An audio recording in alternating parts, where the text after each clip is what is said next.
Hi everyone. Well, we're almost at the end of week 1 online, and I just wanted to touch base with everyone and let you know that I'm thinking about all of you, and I hope that you're enduring containment and isolation without too much stress.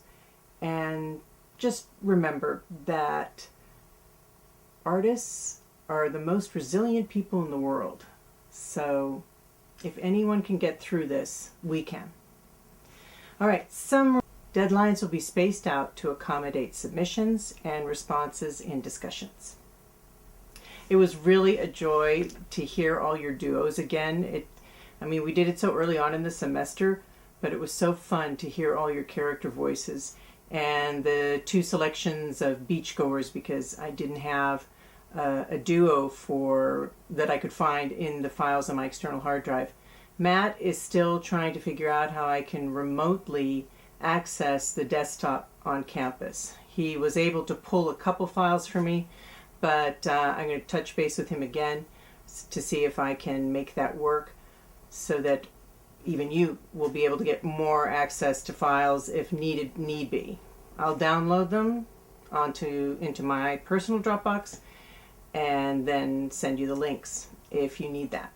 Most of you, I think, emailed or Google Drived your material, so you should be okay. But if there's a problem, just let me know.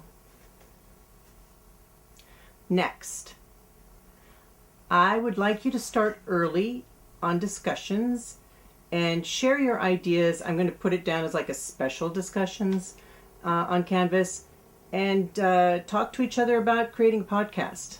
Podcasts have been and continue to be extremely popular, and now more than ever new material is needed. So please talk to each other through Canvas or through texting and come up with an idea to podcast.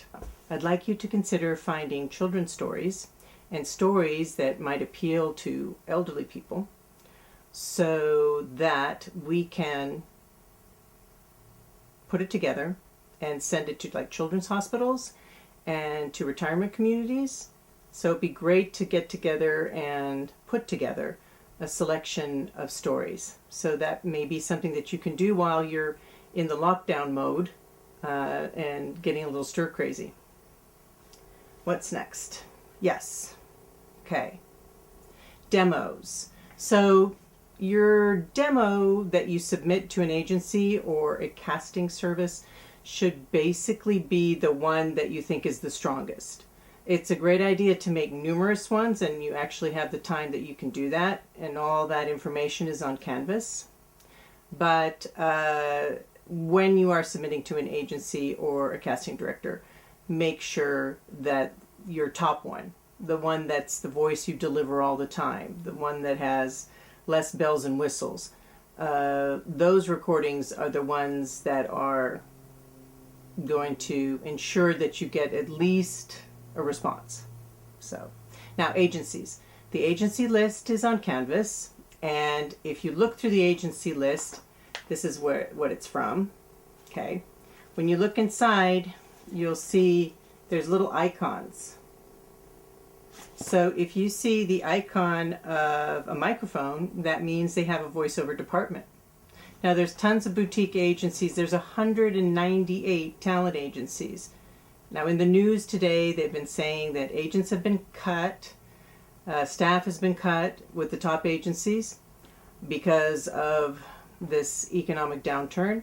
But the smaller boutique agencies are still continuing to function, and voiceover is something that is still alive and can still be done without the need for social distancing. So go through the list and see what appeals to you, and let me know if you have any questions, and I will help guide you through that. Okay? Looping groups too. I don't know what, they're probably shut down because Hollywood shut down. So looping and ADR is probably shut down right now. But these agents are home and bored. So now would actually be a good time to connect with them, to submit something. So that's it for this week. I'll have more information next week. I would like to have one-on-one sessions with you on Zoom. I'll send you a Zoom invitation and you can let me know if that is a convenient time for you, so I can answer any more questions, so we can go through some practice exercises. So let me know if that doesn't appeal to you, but otherwise you'll get an invitation from me. All right. Take care, everybody, and I'll talk to you next week.